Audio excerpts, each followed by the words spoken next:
quiz. We want to make you some questions and we want to hear your experience here at Spain. So feel free to talk about your experience and anything you want to tell to us. For example, first, we would like to know what do you enjoy the most about your day-to-day life in Spain right now? Oof. I don't own a car anymore. I lived in Tucson, Arizona, and getting anywhere meant getting in the car. And the closest grocery store was a 15-minute drive, and that was very close. And so anytime I needed to go anywhere, it was, 15, 20, 30 minutes in the car, and now a 10-minute walk and I'm in a grocery store and a coffee shop and the bar and the friends and the kids' school. We walk to school together and just it seems like the pace of life feels like it slowed down a little bit. That's a great example, actually. Now, I would like to ask you something deep. What would you say to your past self? I mean, to the Luis from before moving to Spain. What would I say to myself? Well, I'm Yeah. kind of in a unique position because I'm a military brat. So my dad was in the U.S. Navy, and we lived in Rota when I was younger. So I had already once in my teenage years lived in Spain.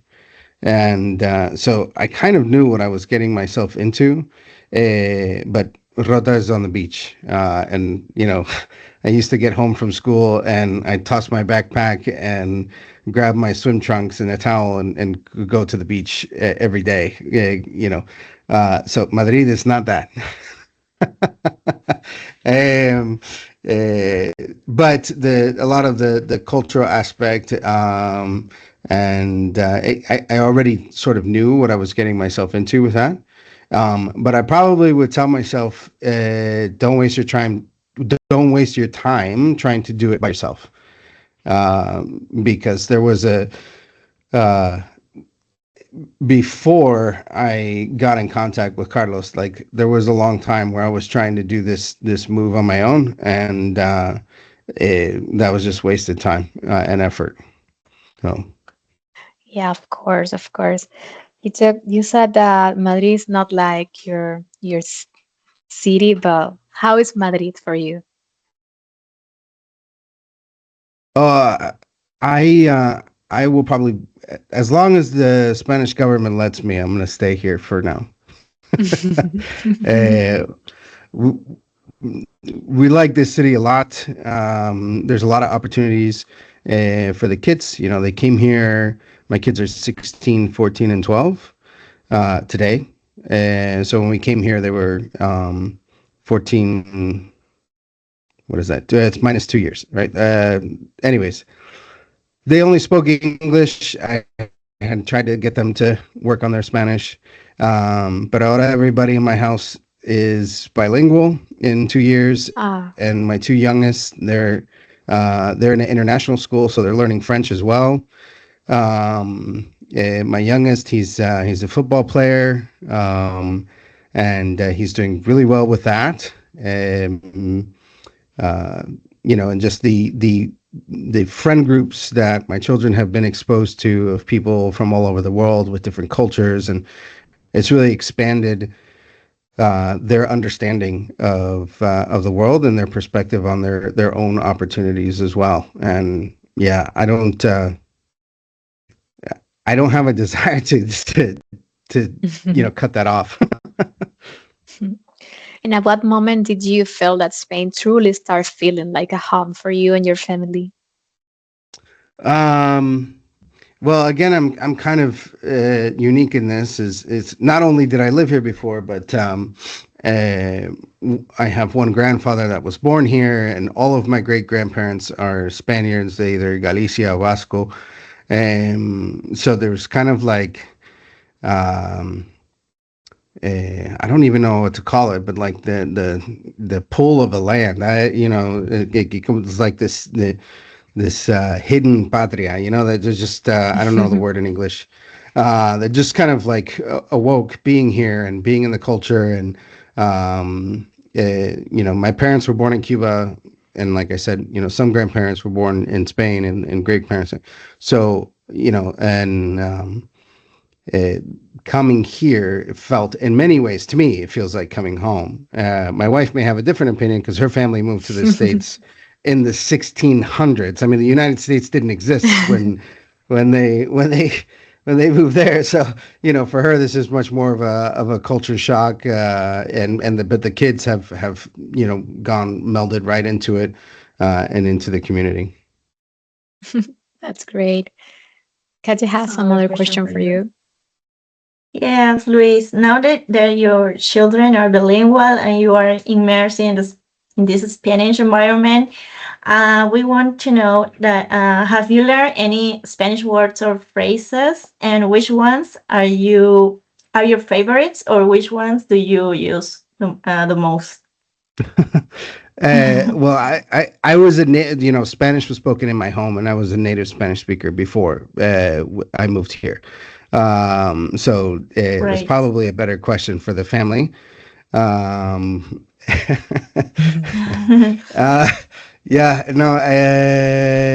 They finally caught on that I was saying concho, and I'm like, what is concho?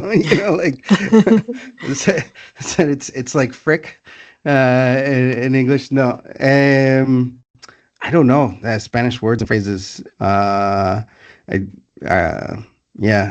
think more of the total culture and experience. The easy friendships, the late dinners, and the casualness of sitting outside and having a coffee in wonderful weather. Although it's already starting to get warm here in Madrid, so in the shade. It's okay. Yes. And are you using some of these phrases, like, for example, vayatela, flipar? Yeah. Well, I mean, last time I was here was in the 90s, so I think flipar is nuevo, and brutal is another one that's new for me coming here. Pero tío, todo el resto, like, that was normal in my own expression. My family being Cuban, like, I would go back and they would make fun of me because I picked up the Spanish words and accent, and so I've killed a little bit of it now. El tata me viene sometimes, pero not that much anymore. But it's coming back now, so I'm fully on saying gracias instead of gracias. So. That's great. That's great. Sounds like an amazing experience. You have all this culture, that's mixed up culture in your life. Now, how would you describe your experience working with us with Relocation for Expats? So let me back you up then and say my experience before working with you, because I did kind of mention it before. So before I had decided to move to Spain, I knew that I wanted to live in Europe. Long story, but for work, it gives me the opportunity to access clients. I have a global client base, and being in Europe was sort of central to the it's oil and gas and mining is what I work in. So it's a good stopping point to be. And found out about the Spanish digital nomad visa, and everything I'd read online looked like something that I could fill out and take care of myself. But one of the things you had to do, you had to physically present yourself at the embassy if you're filing from the U.S. And so, like I said, I lived in Tucson, but my ambassador was in Los Angeles, which is an 8-hour drive.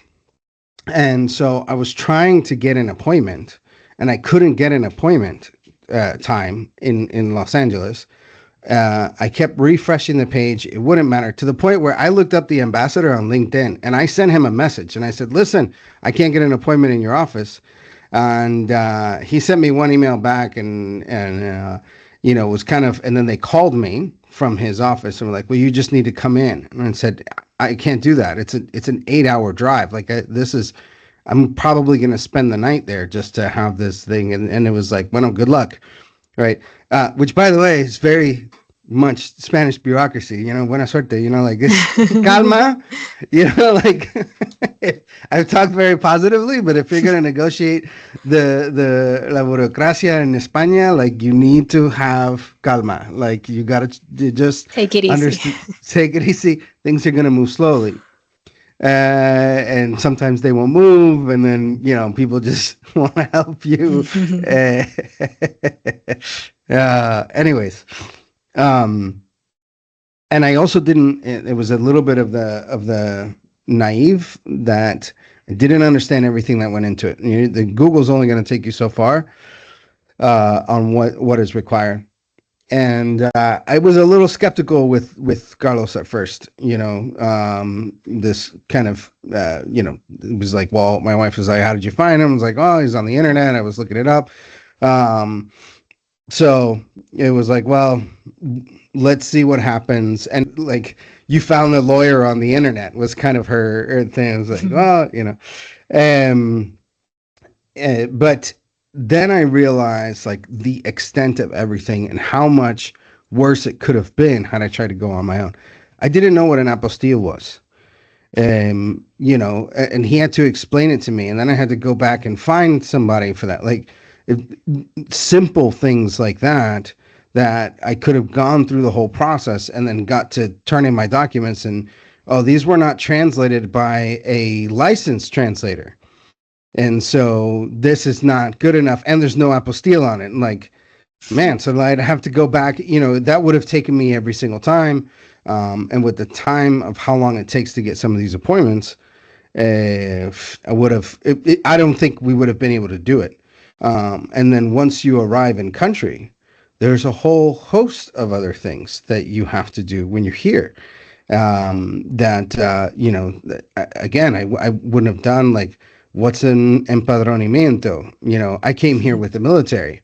My empadronamiento was my military ID, and that was my passport, and that was my everything that I needed. And come here, as a civilian, and, I didn't know how to do this. I didn't know, like, a lawyer to look at my rental contract and, a realtor to help me with that. And what are the protections for a renter in Spain? And health insurance, and what kind of health insurance do I have to carry? It's just all of these things that go into just living everyday life that you have to go through, and without the help of someone that's done it, that like does it for a living, we would not have been successful. I don't know. We wouldn't have gotten a 3-year visa from the beginning. And then I don't even know how the renewal process, like it probably would have been too much. And I wouldn't have all the positive feelings about Spain as I do today, because, I had someone that I could offload that mental difficulty to. Yeah, I could be really overwhelmed without the help. Yeah. Luis, future expats will love to hear this. If someone in the US was currently thinking about moving to Spain but feeling nervous or unsure, what would you honestly tell them based on your own experience, based on everything you have told us?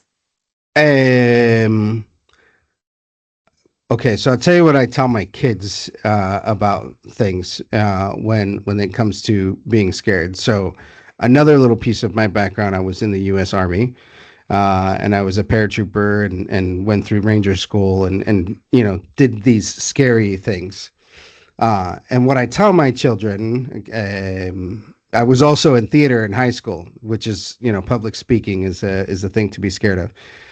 That the great things that you're going to accomplish and the things that are going to stick with you and the stories that you're going to tell are on the other side of fear, right?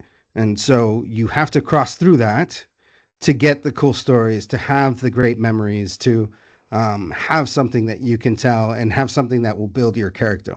So if you're always avoiding things that make you afraid, then you're going to miss out on the great opportunity that we have of life. So that's probably a little bit deeper than, but Yeah. it's, That's it's a good certainly a advice. driving. Yeah. Mhm. And we have one last question. Like, what do you think about the food? Do you like the Spanish Uh, food? I do. Um, and not just the Spanish food, but the food quality. And Madrid is also unique in this, right? Because Madrid is like New York City, and you can get food from anywhere in the world here. So it's a little unfair because, and my kids are getting spoiled now too, because they'll ask for, Indian or, Japanese or running sushi, which is our first experience at that. That was that. It's like, okay, maybe on a weekday in the afternoon, not the Saturday night kind of meal. The food quality is all significantly better. And I noticed also in our own shopping. So actually, this morning I went and bought a few meals of groceries. And the way the grocery store is you walk into fruits and vegetables and a meat counter and la polleria and like you're buying ingredients. Right? In the U.S., a lot of what we were buying was boxed, right? And here you buy ingredients and fruits and vegetables. The fruit and vegetable rack isn't always the same because some things just aren't in season, right? And so you get used to like, oh, we can get watermelon again, like this is our watermelon season, and then turrones in December, right? Like I say, the seasonality of it points to the freshness and this kind of idea that like you're getting ingredients that the fish that you buy was swimming 24 hours ago, right? It's not something that was killed and halfway around the world and then it was frozen and then it was shipped and then it was shipped in a frozen truck and then it got to the frozen shelf and then you unfreeze it, right? A month and a half after it was alive. Like this is, and the fish counter changes. Like you go and then you look, you're like, what's available? What can I make? Right. Like, and so that is not just in, the food we make, but also in the food you get when you go to restaurants. Like the whole reason for Menú del Día is this is what's today, right? Like what's for lunch? I don't know. Let's see what we got. Like this will be our menu. And you can go to the same place every single day, and every single day it'll be something different because that's just what was on sale or what was available or whatever. It's that whole sort of concept of freshness and real food. In the U.S., a lot of it is there's a corporatized element, and most of the restaurants are fed by a single supplier. That that's why you can get mozzarella sticks at every restaurant in the US because it's all purchased from the same company, and so everything tastes the same, it looks the same, it's all frozen, and and so coming here experiencing the and we have some experience with different cultures also. Tucson being very close to Mexico, like Mexican food in Tucson is very, very good. And you'll get that, las abuelitas that go over the border and they get their stuff and then they come over here, te lo cocinan, and then it's like, oh shoot, okay, yeah, like this is, the quality and the variety, the freshness of the seasoning, and even just the way we cook at home, I found, I'm mincing garlic cloves myself, right? Like this isn't something I used to do all the time, whereas now this is just, this is how we live. Fresh bread in the morning, which I missed so much. If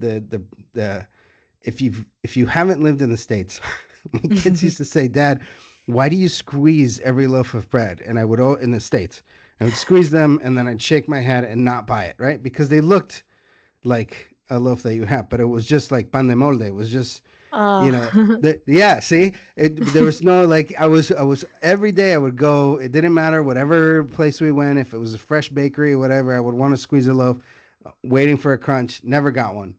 And when we moved here and then my kids started eating the bread, I said, okay, now imagine going 20 years without it, right? Like now that you've Yeah. experienced it, that's how I Yeah, feel. yeah,